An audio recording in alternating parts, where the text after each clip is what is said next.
going, everybody? It's around 1 p.m. over here in Oregon. I was just talking to the coffee lady, and she's this girl that I've been kind of, talking to for a while. She's cool. I like her. She likes me too. We get along. But anyways, we were talking about her boyfriend and her, I guess it's her ex-boyfriend, but who knows? It doesn't really matter.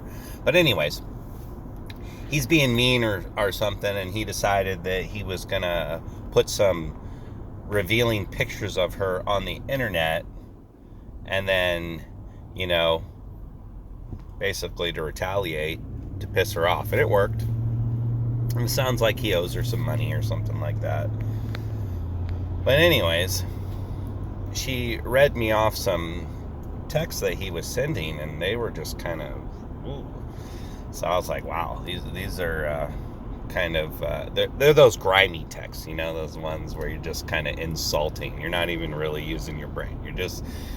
I'm just going to insult. And so I told her that, he's just, he's missing love. And this is something that I learned from Mike Tyson.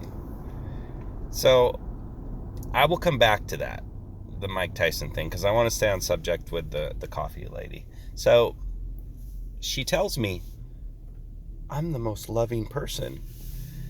And she looks at me with these eyes that I'm like, I'm a little suspicious. So I reply, well, you don't get to make that call.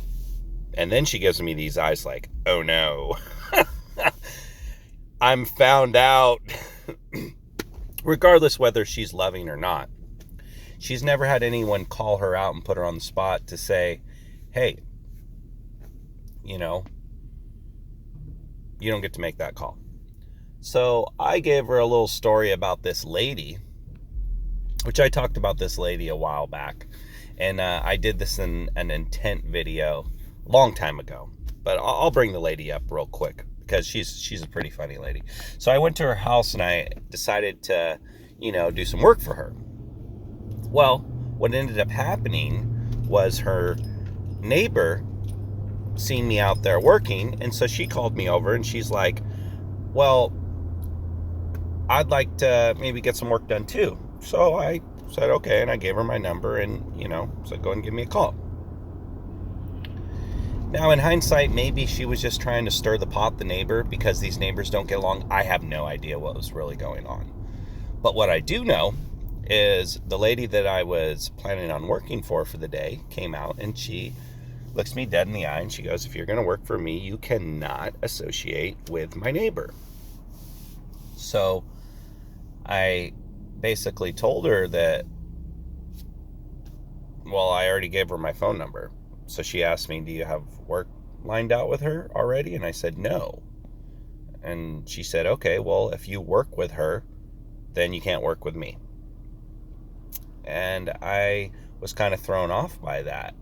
So I asked her, so who I decide to keep as company or who I decide to do business with is a direct reflection of how you see me and whether you're able to trust me or have me here to help.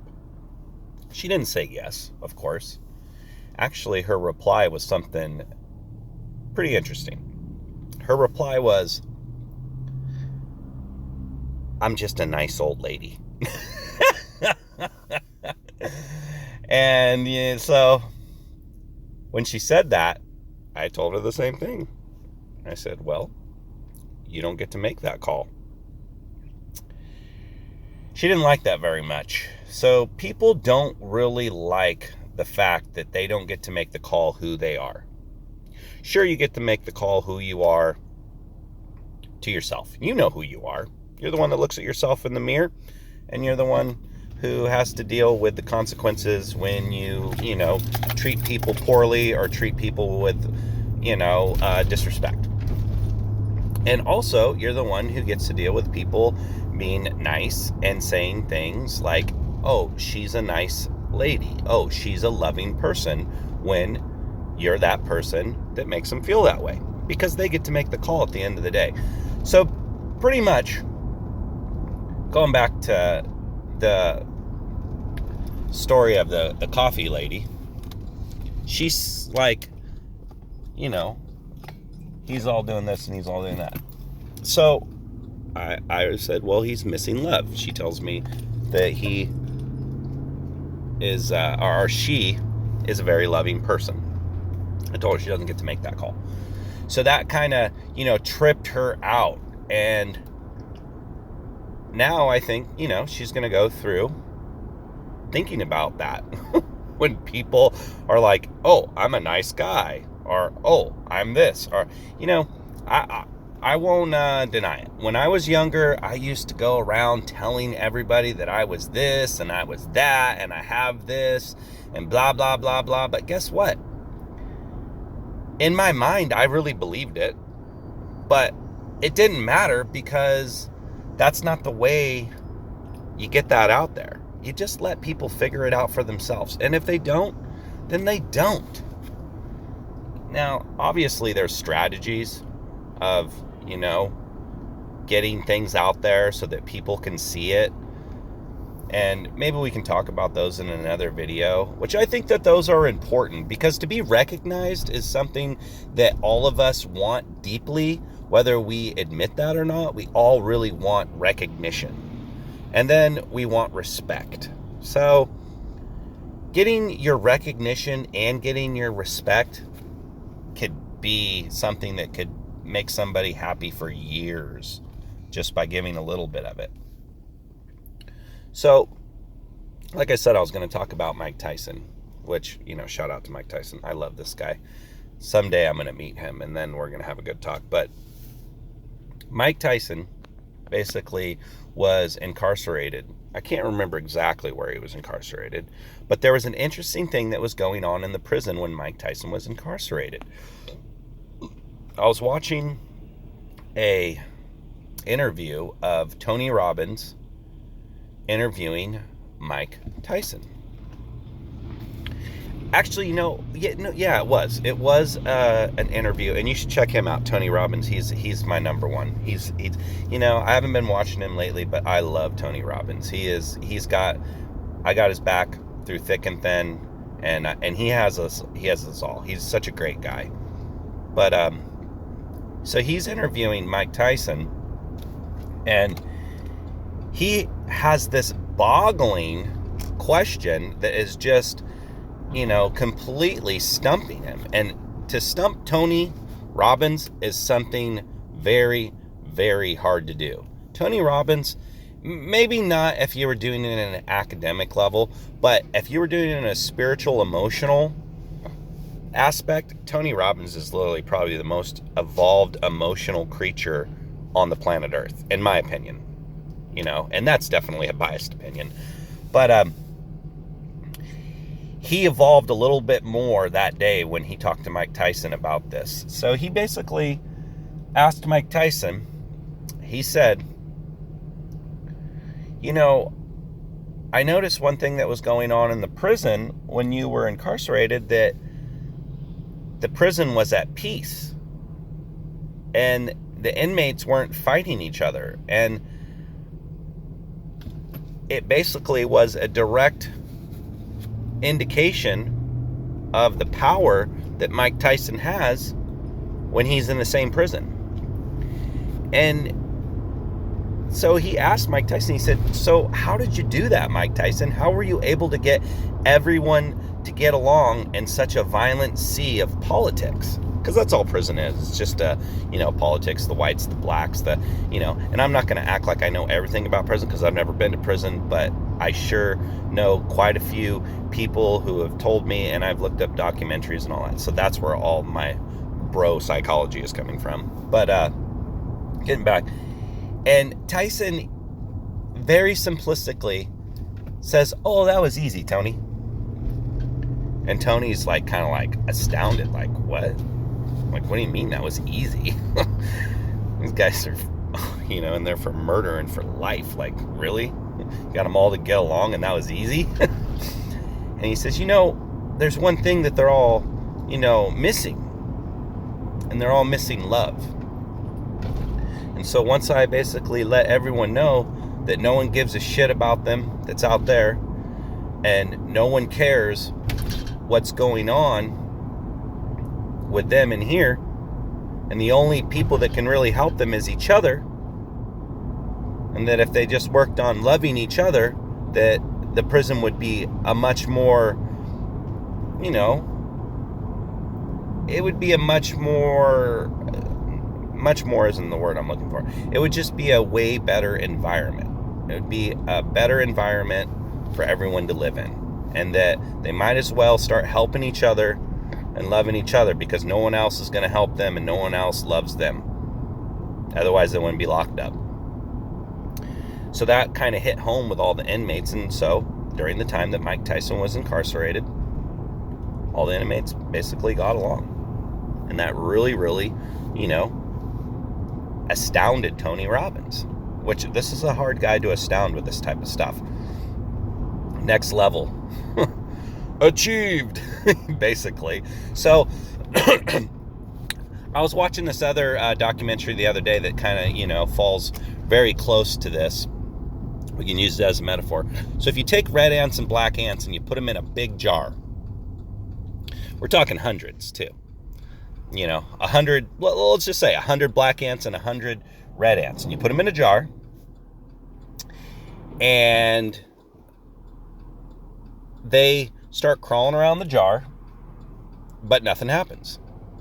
You would think that if you put them in the jar that, they would start fighting or something, right? So they don't. They don't fight.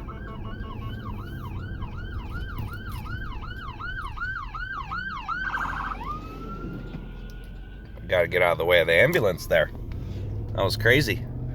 I'm going to go save somebody's life, hopefully. But anyways, so yeah, if you put these black ants and red ants in a jar, they get along. They'll just crawl around, crawl on each other, and nothing happens.